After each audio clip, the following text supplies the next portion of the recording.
கர்த்தராகிய இயேசுவின் இனிமையுள்ள நாமத்தில் நான் உங்களை வாழ்த்துகிறேன், வரவேற்கிறேன்.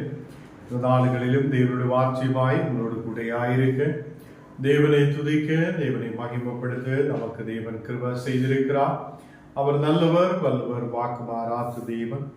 இந்த நாடுகளிலும் கூட நம்மை பாதுகாத்து இதுவரையிலும் நடத்தின நல்ல தகப்பன். அவர் நம்மையும் நம்முடைய குடும்பங்களையும் ஆசிர்வதித்து பலப்படுத்துவார். நாம் ஜெபிக்கலாம். தேவனே, பரிசுத்த பிதாவே, அப்பா, நீர் கொடுத்த எல்லாவித ஆசீர்வாதங்களுக்காக நன்றி. இந்த நாளுகளிலும் கூட ஒரு புது நாளை எங்களுக்கு பார்க்க சாயங்காலம் வரைக்கும் நீர் பாதுகாத்து வழி நடத்தி எங்களை இதுவரையிலும் நடத்தின வன்கருவைக்காக ஸ்தோத்திரம். நீரே பரிசுத்தராய் எங்களை வழி நடத்துதவராய், ஒரு நாளும் எங்களோடு கூட இருக்குதவராய் நீர் கூட இருக்கிறதுக்காக ஸ்தோத்திரம். எல்லா மக்களையும் உடைய கரத்தில் ஒப்புக் கொடுக்கிறேன். தேவனே, பரிசுத்தரான கர்த்தாவே, விடுதலையை தருத நல்ல தகப்பனே, உம்மை நாங்கள் ஸ்தோத்திரிக்கிறேன், உம்மை நாங்கள் ஆராதிக்கிறேன், மகிமைப்படுத்துகிறேன். அப்பா, நீ கூட இருந்து வழி நடத்து. இன்றைக்கு கடந்து வந்த எல்லா மக்களையும் அவங்களுடைய குடும்பங்களையும் ஆசீர்வதித்து பலப்படுத்தும். தேவனே, நாங்கள் ஆரம்பிக்கும் போது உம்முடைய தெய்வீக பிரசனம் கூட இருக்கட்டும். இங்க பாடுற பாடல்கள், வாசிக்கிற வசனங்கள், ஆண்டவரே தியானிக்கிற ஒரு வார்த்தைகள் எங்களுக்கு பிரயோஜனகரமாக இருக்க, கர்த்தரே, உமக்கு துதிகளை ஏறெடுக்கிற நேரத்தில் நாங்கள் ஆசீர்வாதத்தை பெற்றுக் கொள்ளுவராய் இருக்க நீ இருக்கிற வரிசை. இன்றைக்கு வந்த எல்லா மக்களுடைய குடும்பங்களையும் தெய்வீக சமாதானம் இறங்கி வர ஒரு விடுதல் உள்ள மக்களாய் காணப்பட கிருபை. எங்களை முற்றிலும் தாழ்த்தி ஒப்புக் கொடுக்கிறேன். நீர் எங்களோடு கூட இருந்து வழி நடத்தும். இயேசுவின் நாமத்தில் ஆமென், ஆமென். கர்த்தர் நம்மை ஆசீர்வதித்து வழி நடத்துவார். இந்த தினம் கடந்து வந்திருக்கிற உங்களை யாவரையும் இயேசு ஆசீர்வதித்து வழி நடத்துவார். அவர் தெய்வீக பிரசனத்தால் நம்மை வழி நடத்துவார். பலவீனதைகளில் இருந்து கர்த்தர் நம்மை விடுவிப்பார். வசனத்துக்கு நேராய் நாம் கடந்து செல்லலாம். யோபு 14 அதிகாரம் അതിന്റെ 2ാമത്തെ വസനം നാം വാസിக்கலாம். യോബ് 14 அதிகாரம் അതിന്റെ 2ാമത്തെ വസനം. അവൻ പൂവെ പോലെ പൂത്ത് അറുപ്പിൻകിറാൻ നിഴലെ പോലെ നിലനിൽക്കാமல் ஓடிப்போகிறான். ஒரு மனுஷனுடைய வாழ்க்கை அது ஒரு பூவு போல இருக்கிறார் என்று, ஒரு புல்லை போல இருக்கிறார் என்று நாம் போன நாளுகளில் தியானித்திருக்கிறது.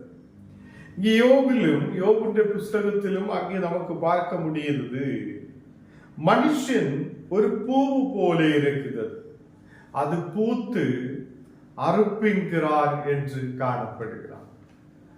கர்த்தருடைய பிள்ளைகளே, நாம் இந்த உலகத்தில் கொஞ்சம் நாளத்திற்கு தான் இருக்குது.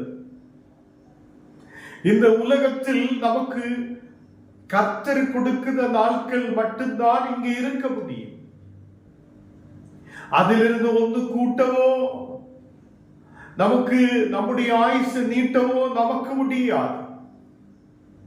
கர்த்தர் நம்மோடு கூட இருக்கிற தேவன் என்று நாம் புரிந்து அவரே ஆராதித்து, அவரே துதித்து, அவரே மகிமைப்படுத்தி நாம் முன்னாடி கடந்து சென்ற மக்களாய் ஏன் காணப்படணும் என்றால், நம்முடைய வாழ்க்கை ஒரு பூ போல இருக்கிறது. இன்றைக்கு நல்ல அழகாயிருக்கும், நாளைக்கு அது கீழே விழுந்து விடுவதாய், அது பூத்து அறுப்பின்கிறார், அது கீழே விழுந்து விடுகிறார், அது பின்னை அழகில்லாததாய் மாற்றப்படுகிறார். அந்த பூவு திருப்பி அது எழும்பி வர முடியாததாய் கீழே கிடக்குதா ஒரு சூழ்நிலை. இதே மாதிரிதான் மனித வாழ்க்கையும் இருக்குது என்று தேவனுடைய வார்த்தை சொல்லுகிறது. அதனாலே பெருமைப்படுவதற்கு நமக்கு எதுவுமே இல்லை. நமக்கு இந்த உலகத்தில் கஷ்டம் இருக்கிறார், பலவீனம் இருக்கிறார், துன்பங்கள் இருக்கிறார். ஐயோ, நான் எப்படி வாழ்க்கை முன்னாடி கொண்டு போகும் என்று நீ கவலைப்பட்டுட்டு எந்த பிரச்சனையும் எந்த பிரயோஜனமும் இல்லை. அதுதான் தேவன் சொல்லுகிறார், நாம் கவலைப்படாதே, நாம் தேவனோடு கூட ஆயிருக்கட்டும், கவலைப்படாதிருக்கட்டும். நாம் தேவனுக்கு முன்பாக உட்கார்ந்து ஜெபிக்கிறவங்களாய் காணப்படட்டும், தேவனை துதிக்கிற மக்களாய் காணப்படட்டும். ஏனென்றால் நாம் ஒரு பூவை போல இருக்கிறது. அது இன்றைக்கு நல்லா இருக்கும், நாளைக்கு அது கீழே விழுந்ததாய் இருக்கிறார். நாம் இன்னைக்கு நல்ல அழகோடு இருக்கலாம், நல்ல நிலையில் வாழ்க்கை முன்னாடி கொண்டு போய் கொண்டிருக்கலாம். உயிர் நம்மை விட்டு போய்விட்டால், நமக்குள்ள ஜீவன் இல்லாமல் போனால் நாம் எங்கே இருக்கும், நாம் எப்படி இருக்கும் என்று சற்று நேரம் யோசித்து பார்க்க. கர்த்தருடைய பிள்ளைகளே, ஒரு நிழலை போல நிலநிற்காமல் ஓடி போகுதா ஒரு அது மனுஷனுடைய வாழ்க்கை நிழலை போல இருக்கிறது. நமக்கு தெரியும், வெளிச்சம் அடிக்கும் போது செவரில் எல்லாம் நிழல் வரும், நிழல். நம்ம அதை பார்ப்போம், கொஞ்சம் கழியும் போது நிழல் இருக்காது. பார்க்கிறார், நிழல் கருப்பா அப்படியே இருக்கும், நிழல் இருக்கும். கொஞ்சம் கழியும் போது நிழல் காண. இதுதான் மனிதனுடைய வாழ்க்கை. மனிதன் ஒரு நிழலை போல நிலை நிற்காமல் ஓடி போகிறான். அவன் நிலைநிற்க முடியாது இந்த உலகத்தில். எப்போது இங்கே இருக்கலாம், இந்த உலகத்திலே நான் இருப்பேன், எங்கே போக மாட்டேன் என்று சொல்லவும் முடியாது. கர்த்தருடைய பிள்ளைகளை, நாம் நம்மை தாமே தாழ்த்தட்டும், தேவனுக்கு முன்பாக நம்மை ஒப்புக் கொடுக்கட்டும். நாம் இந்த உலகத்தில் வாழும் போது அன்போடு, ஐக்கியத்தோடு, சமாதானத்தோடு, சந்தோஷத்தோடு தேவனுடைய பிள்ளைகளாய் காணப்படட்டும். இந்த உலகத்தில் நம்முடைய வாழ்க்கை ஒரு பூவை போல இருக்கிறது. நம்முடைய வாழ்க்கை ஒரு நிழல் போலதான் இருக்கு, அது நிலநிற்க முடியாததாய் காணப்படுது. யோபு 14 அதிகாரம் 1 வசனத்தில் சொல்லுகிறார், ஸ்திரீனிடத்தில் பிறந்த மனுஷன் வாழ்நாளுக்குரியவனும் சஞ்சலம் நிறைந்தவருமாயிருக்கிறார். ஸ்திரீனிடத்தில் பிறந்த மனுஷன், எல்லா மனுஷரும் வாழ்நாளுக்குரியவனாயிருக்கிறது. நமக்கு தெரியும், முன்னாடி இருந்தவங்க எல்லாம் 200-300 வருஷம் எல்லாம் உயிரோடு இருந்திருக்கிறது. கொஞ்ச நாள் முன்னாடி எல்லாம் மக்கள் 150 வருஷம் வரைக்கும் நல்லா இருந்திருக்கு. இப்ப நம்ம பார்த்து 40, 50, 60க்குள்ள எல்லாம் அவுட், எல்லாரும் போய் விடுகிறார், ஆளே காணாது சொல்லு. கர்த்தருடைய பிள்ளைகளே, இன்றைக்கு உலகத்தில் இருக்கிற மனிதன் எப்படி சீக்கிரத்தில் ஓடிவிடலாம், இந்த உலகத்தில் நீ எப்போ ஓடலாம், எப்போ சாகலாம் என்று சொல்லி பிளான் பண்ணி கொண்டே இருக்குது. எப்போ கீழே விடலாம். தேவன் சொல்லுகிறார், நாம் இந்த உலகத்தில் இருக்கும் போது இந்த உலகத்துக்கு பின்னாலே ஓடுவதற்காக அல்ல. நாம் இந்த உலகத்துக்கு பின்னாலே ஓடி நம்முடைய நாட்கள் எல்லாம் வீணடிச்சு கடைசியில் எழும்ப முடியாத படுத்து கிடக்கும் போது, கர்த்தரே குணமாக்கும் அப்பா, எனக்கு வியாதி இருக்கிறார் மாற்றுங்க, 50, 60 வயசு 70 வயசுல அப்படியே ஜெபிச்சுட்டு எந்த பிரயோஜனம் இல்லை. முன்னாடியே நீ கர்த்தரோடு கூட இருக்கணும், தேவனை சார்ந்து இருக்கணும். இந்த நாடுகளில் தேவ பிள்ளைகளே, நம்முடைய வாழ்க்கை ஒரு நிழல் போல இருக்குது. நிழல் இப்போ இருக்கும், கொஞ்சம் கழிச்சு காண. ஸ்திரீனிடத்தில் பிறந்த எல்லா மனுஷனும் வாழ்நாள் குறியவனாய் இருக்கிறது. அவனுடைய வாழ்நாள் குறியதாய் காணப்படுகிறான். அவருடைய வாழ்க்கையில் சஞ்சலம் இருக்கும். அல்லேலூயா. ராத்திரி வேளையில் கர்த்தருடைய பிள்ளைகளை, உங்கள் வாழ்க்கையில் சஞ்சலம் இருக்கும் போது அதை ஜபத்தோடு தாண்டி முன்னாடி கடந்து செல்ல மக்களாக இருக்கு. நாம் இந்த உலகத்திலே நம்மையே நாசத்திலேக்கு கொண்டு போவதவராய் அல்ல, நாம் நம்மை தாமே கீழே தள்ளி விடுதவங்களாய் அல்ல, நாம் தேவனோடு கூட பயணிக்கிறவங்களாய் காணப்பட. ஒருவர் ஆலயத்தில் கடந்து செல்லும் போது அவருக்கு காணிக்க போட பணம் இல்லை. அவர் அப்படியே எல்லா மனிதர்களும் பணம் போடுகிறார், காணிக்க போடுகிறார். இவருக்கு தேவனுக்காக எது கொடுக்க இல்லை. அப்பதான் அவர் சொல்லுகிறார், தேவனே, என்னை முற்றிலும் உமக்காக ஒப்பு கொடுக்க, என்னை முற்றிலும் உமக்காக காணிக்கையாய் ஒப்பு கொடுக்க. அந்த மகன் தேவனுக்காக பயன்படுத்த ஒரு பிள்ளையாய் மாற்றப்பட்டிருக்கிறது. பிற்காலங்களில் பெரிய ஒரு மிஷனரியாக, தேவனுடைய ஊழியக்காராக அவர் காணப்பட்டது. கர்த்தருடைய பிள்ளைகளை, நாம் சில நேரத்தில் பணம் கொடுக்கலாம், பணம் கொடுக்கலாம், பணம் கொடுக்கலாம், காணிக்கை கொடுக்கலாம், அது கொடுக்கலாம், இது கொடுக்கலாம் மட்டும்தான் யோசித்தாலும், சில நேரத்தில் நம்மையே தேவனுக்காக ஒப்பு கொடுக்க. உன்னை தேவனுக்கு தேவை. நீ இந்த உலகத்தில் அழிஞ்சு போவதற்காக அல்ல, ஏதோ வாழப்போவது நாட்கள் நிழல் போல நிலையற்றதா இருக்குத ஒரு வாழ்க்கையில், ஒரு பூவை போல கீழே விழுந்து உதறி விழுதா, ஒரு பூவை போல புல்லை போல நாம் காணப்படும் போது நாம் அந்த வாழ்க்கையை கர்த்தருக்காக ஏன் ஒப்பு கொடுக்க முடியாது? நம்மை தாமே தேவனுக்கு ஒப்பு கொடுங்க.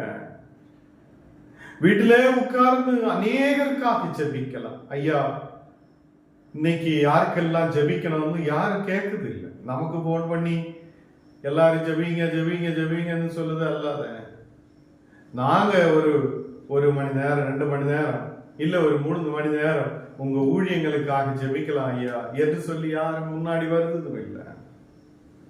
நமக்கு அநேக ஊழியங்கள் இருக்குது, நம்ம தேவனுக்காக பயன்படுத்துறது இல்லை. நம்ம நிழல் போல இருக்குது என்று நமக்கும் தெரியாது. ஒரு பூ போல கீழே உதறி விழுந்ததா இருக்குது என்று நமக்கும் தெரியாது. நாம் ஏதோ தினமும் ஓடிக்கொண்டே இருக்கிறது. என்ன குடிக்கலாம், என்ன சாப்பிடலாம், என்ன உடுக்கலாம், எப்படி வாழலாம், எப்படி உயரலாம், எப்படி வளரலாம் என்று சொல்லி ஓடி ஓடி ஓடி கடைசியில் சீரோவாய் அங்கதான் நிற்கிறது. எந்த முன்னேற்றமும் இல்லை, எந்த வளர்ச்சியும் இல்லை. அதே நேரம் தேவனுக்காக கொடுத்தென்றால் தேவன் நம்மை உயர்த்த வல்லமை உள்ளவராய் காணப்படுது. கர்த்தருடைய பிள்ளைகளே, ஒரு மனிதனுடைய வாழ்க்கை அது சஞ்சலம் உள்ளதாய் இருக்கிறது. ஒரு மனிதனுடைய வாழ்க்கையில் அநேக பிரச்சனைகள், போராட்டங்கள், பிரதிகூலமான சூழ்நிலைகள் எல்லாம் உருவாகும் போது அந்த பிரச்சனைகளில் எல்லாம் விடுதலை தர ஆண்டவர் உண்மையுள்ளவராய் இருக்கிறது. ஆண்டவரே, என் குடும்பத்துக்கு ஒரு விடுதலை தாரும், என் குடும்பத்திலே பிரச்சனைகளை மாற்றும், என் குடும்பத்தில் ஒரு சமாதானத்தை தாரும் என்று நீ ஜெபிக்கும் போதே உன்னுடைய குடும்பத்தில் சமாதானத்தை தர கர்த்தர் உண்மையுள்ளவராய் இருக்கிறது. இன்றைக்கு இந்த வசனம் கேட்கிற கர்த்தருடைய பிள்ளைய, நீ சமாதானம் இல்லாத இருக்கலாம், கண்ணீரோடு இருக்கலாம், யார் எனக்கு உதவி செய்வார் என்று நினைத்து கொண்டிருக்கலாம். இந்த ராத்திரி வேளையில் உன்னையே ஒப்பு கொடுக்கட்டும், ஆண்டவருக்காக ஒப்பு கொடுக்கட்டும். ஆண்டவரே, என்னை முழுவதுமாக உம்முடைய கரத்தில் ஒப்பு கொடுக்கிறேன். தினமும் காலையில் எழும்பி ஊழியங்களுக்காக, அநேக மக்களுக்காக, தேவனுடைய பிள்ளைகள் கஷ்டப்படுற மக்களுக்காக ஜெபிக்க நாம் நேரத்தை பயன்படுத்தட்டும். தேவன் நம்மையும் அந்த மாதிரி பலவிதமான ஊழியங்களில் தேவன் எடுத்து பயன்படுத்துவார். கர்த்தருடைய பிள்ளைகளே, ஒருவருக்கொருவர் போதிக்க, ஒருவருக்கொருவர் அன்பு செலுத்த, ஒருவருக்கொருவர் கர்த்தருடைய வார்த்தைகளை சொல்ல, சாட்சியாய் நிற்க உங்களை கர்த்தர் அழைக்கிறது. தேவன் உங்களை அழைக்கிறது. ஆண்டவரே, நான் என்னை ஒப்பு கொடுக்கிறேன் என்று எத்தனை பேருக்கு சொல்ல முடியும்? ராத்திரி வேளையில் கர்த்தர் நம்மை ஆசீர்வதிக்க வல்லமை உள்ளவராய் இருக்கிறது. இங்கு தேவனுடைய வார்த்தை சொல்லுகிறது, 7வது வசனம், யோபு 14வது அதிகாரம் അതിന്റെ 7வது வசனத்தில் ஒரு மரத்தை குறித்தாவது நம்பிக்கை உண்டு, அது வெட்டி போட்டாலும் திரும்ப தழைக்கும், அதன் இளம் கிளைகள் துளிர்க்கும். உன்னை வெட்டி போட்டா நீ துளிர்க்க மாட்ட. என்னுடைய உயிரோ உங்களுடைய உயிரோ இந்த உலகத்திலிருந்து எடுத்து விட்டால் பின்ன துளிர்க்க முடியாது. அதே நேரத்தில் இங்கே யோபு சொல்லுகிறார், ஒரு மரத்தை குறித்தாவது எனக்கு ஒரு நம்பிக்கை உண்டு. மரத்தை கீழே வைத்து வெட்டி அப்படியே தூக்கி போட்டா கூட அங்கே இருந்து திருப்பி கிளைகள் அங்கே வரும், இளம் கிளைகள் வரும். ஞானோ நீங்களோ நம்முடைய உயிரை கெடுத்தியாலோ, நம்முடைய உயிர் இந்த உலகத்தில் இருந்து போய்விட்டாலோ நமக்கு எந்த பிரயோஜனமும் இல்லை, திருப்பி வர முடியாது. எத்தனை பேருக்கு நம்பிக்கை இருக்கு? திருப்பி வர முடியாது, வளர முடியாது. இந்த உயிரோடு இருக்கிற நாட்கள் முழுவதும் தான் நமக்கு இங்கே இருக்க முடியும். இந்த உயிரோடு இருக்கிற நாட்கள், கர்த்தர் கொடுக்கிற நாட்கள் தான் நாம் இங்கே இருக்க முடியும். இந்த சத்தியத்தை இந்த ராத்திரியில் புரியட்டும். நாம் ஏதோ பெருமையாய் ஓடிக்கொண்டிருக்கிறார், ஏதோ பெருமையாய் அது செய்யலாம் இது செய்யலாம் வளரலாம், எனக்கு அது வேணும் இது வேணும்னு சொல்லி ஓடிக்கொண்டே இருக்கிறார். நான் போன நாளுகளில் ஒரு ஆள்கிட்ட சொல்லி, நீங்க கர்த்தருடைய நாமத்தில் ஒரு காணிக்கை தேவனுக்காக கொடுக்கணும், ஊழியர்களுக்கு ஏதாவது நீங்க தாங்கணும். அவங்க விசுவாசத்தோட ஆமா ஐயா நான் செய்யலாம், நல்லபடி முன்னாடி போகலாம் என்றெல்லாம் சொல்லி நல்லா நம்ம கிட்ட பேசி இருக்கிறது. ஒரு 6-7 மாசம் கழிச்சு நான் திருப்பி அவங்கள்ட்ட போய்,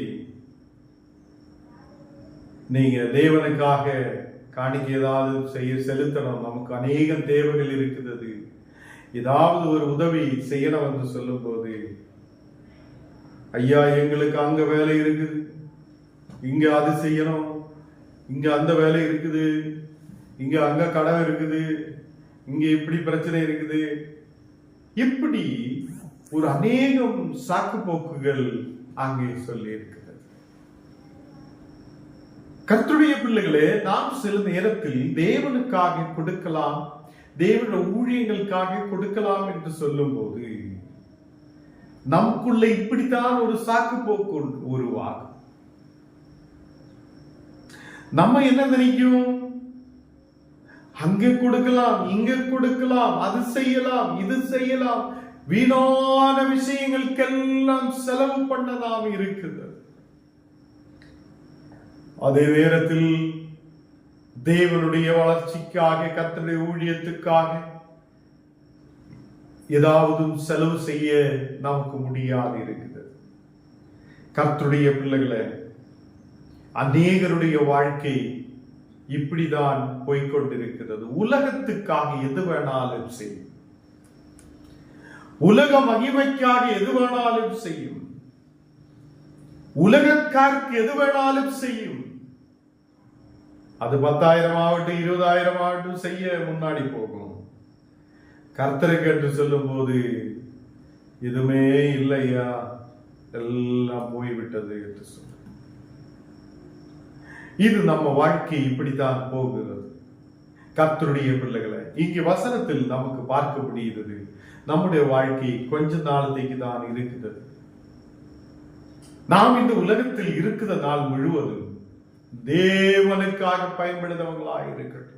நம்முடைய ஆரோக்கியத்தை தேவனுக்காக பயன்படுத்தணும், நம்முடைய சரீரத்தை தேவனுக்காக பயன்படுத்தட்டும், நம்முடைய பணம் நம்முடைய கரங்களில் இருக்கிற எல்லாவற்றையும் தேவனுக்காக பயன்படுத்தட்டும், உன்னுடைய வீடு தேவனுக்காக பயன்படுத்தட்டும்.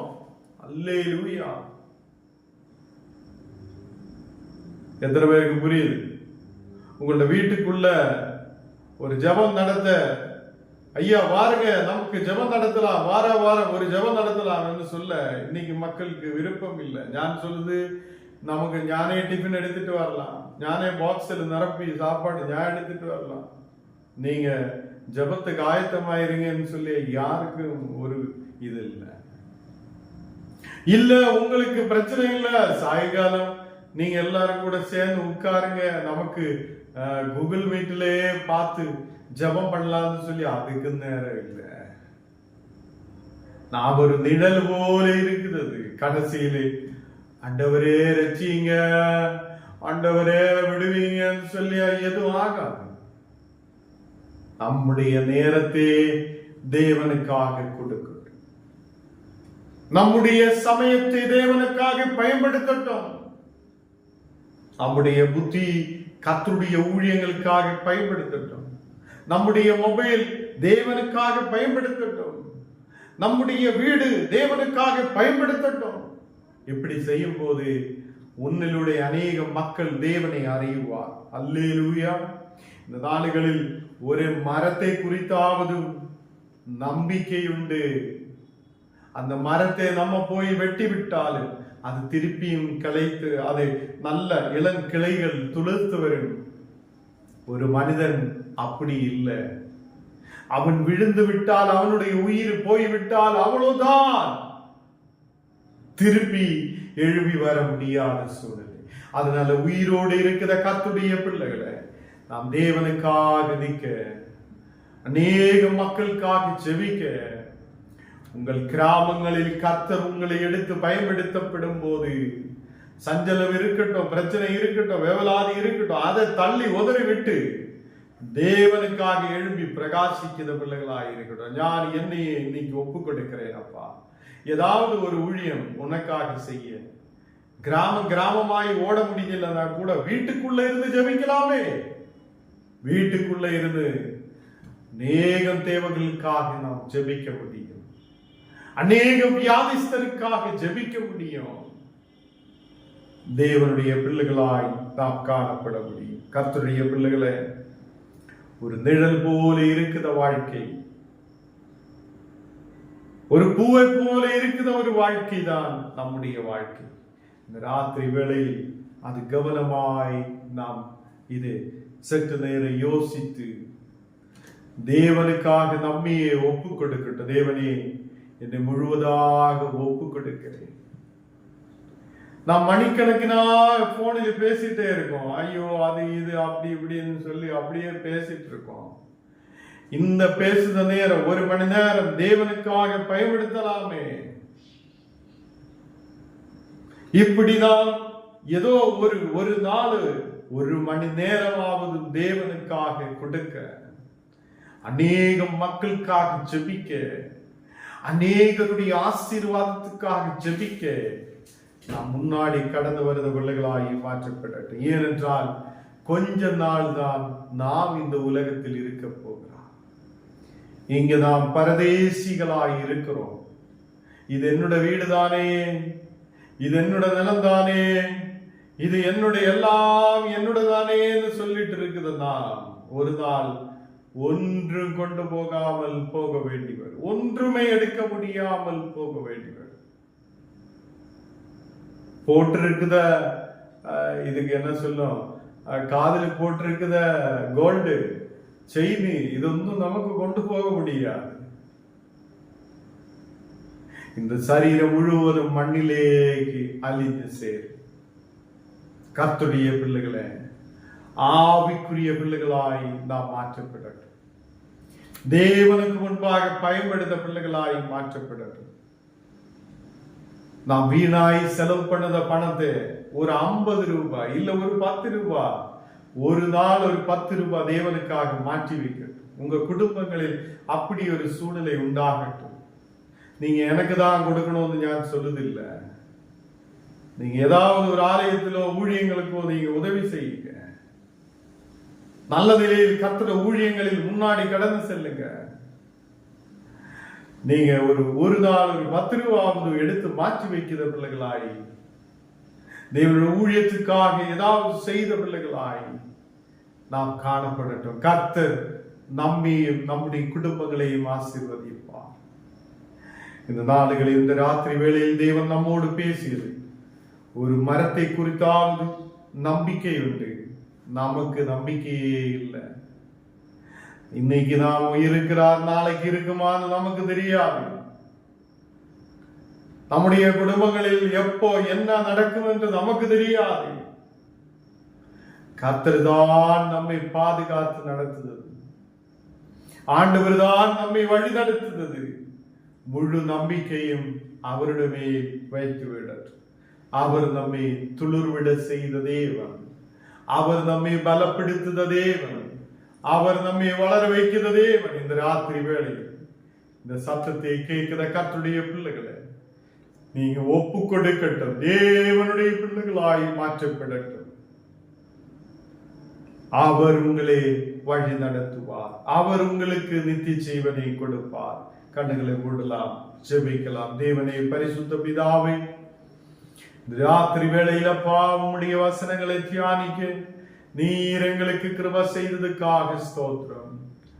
ராத்திரி வேளையிலும் கடந்து வந்த ஒரு மக்கள் மேல் உம்முடைய பரிசுத்த ஆவியை ஊற்றப்படட்டும். தெய்வீக வல்லமை ஒரு மக்கள் மேல் ஊற்றப்படட்டும். இந்த உலகத்தில் நாம் ஆயிருக்கும் போது பெரிய ஒரு சத்தியத்தை இன்னைக்கு கேட்க நீர் கிருபை செய்தீரே. நாங்கள் ஒரு நிழல் போல இருக்கிறார் ஆண்டவரே, நாங்கள் ஒரு பூ போல இருக்கிறார் ஆண்டவரே. என்றென்றைக்கு நிலநிற்க முடியாதவராய் நாங்கள் காணப்படுகிறார். உம்முடைய வார்த்தையின் மேல் நாங்கள் நம்பிக்கை வைக்கிறேன். உம்முடைய வார்த்தைகள் என்றென்றைக்கு நிலநிற்கிறதாய் இருக்கிறது. உம்முடைய மேல் நாங்கள் நம்பிக்கையுள்ளவராய் இருக்க தேவனே இந்த ராத்திரி வேளையில் கிருபை செய்யும். இன்றைக்கு கடந்து வந்த எல்லா பிள்ளைகளை பாதுகாக்கும் அப்பா. அவங்களுடைய குடும்பத்தில் சமாதானத்தை கொடு. பண தேவைகள் சந்திக்கப்படட்டும். அநேக மக்கள் தேவனுக்காக பயன்படப்படட்டும். தேவனே, இந்த ராத்திரி வேளையில் யாரெல்லாம் ஒப்பு கொடுக்குதோ அவங்க தேவனுக்காக பயன்படுத்த பிள்ளைகளாய் மாற்றப்படட்டும். தேவனே, ஏதாவது ஒரு ஊழியம் செய்ய நீர் எங்களை எடுத்து பயன்படுத்தும் என்று சொல்லட்டும். ஆண்டவரே, இந்த ராத்திரி வேளையில் ஒப்பு கொடுக்கிற மக்கள் மேல் கர்த்தருடைய வல்லமை ஊற்றப்படட்டும். ஊழியங்களுக்காக செபிக்க, உலக சமாதானத்துக்காக செபிக்க, அநேகம் வியாதியோடு இருக்கிற மக்களுக்காக ஜெபிக்க, நாம் நேரத்தை தேவனுக்காக கொடுக்க முன்னாடி வருத பிள்ளைகளாய் மாற்றப்படட்டும். ராத்திரி வேளையிலப்பா எல்லா குடும்பங்களையும் உங்களுடைய கரத்தில் ஒப்பு கொடுக்கிறேன். கர பிரச்சனையோடு இருக்கிற மக்களுக்கு ஒரு விடுதலை இயேசுவின் நாமத்தில் கட்டளையிடு. வழிகள் திறந்து கொடுக்கட்டும். திருமணங்களுக்காக ஜெபிக்கிற மக்கள் உண்டு. திருமணங்களை ஏற்ற நேரத்தில் நடக்கப்பட இருக்கிற செய்யும். ஒரு குடும்பங்களிலும் கர்த்தாவே படிக்கிற பிள்ளைகள் உண்டு. அந்த படிக்கிற பிள்ளைகளை நீர் ஆசீர்வதித்து பலப்படுத்து. இந்த மக்களுக்கு தேவையான நன்மைகளை கொடுத்தார். எங்களை விட்டிலும் தாழ்த்துகிறேன், அர்ப்பணிக்கிறேன். இயேசுவின் நாமத்தில் ஜெபங்கள் நல்ல பிதாவே, ஆமென். என் ஆத்மாவே கர்த்தரை ஸ்தோத்திரி, என் முழுமே பரிசுத்த நாமத்தை ஸ்தோத்திரி. என் ஆத்மாவே கர்த்தரை ஸ்தோத்திரி, கர்த்தர் செய்த சகல உபகாரமும் மறவாதே. ஆமென், ஆமென். கர்த்தர் நம்மை ஆசீர்வதித்து வழி நடத்துவார்.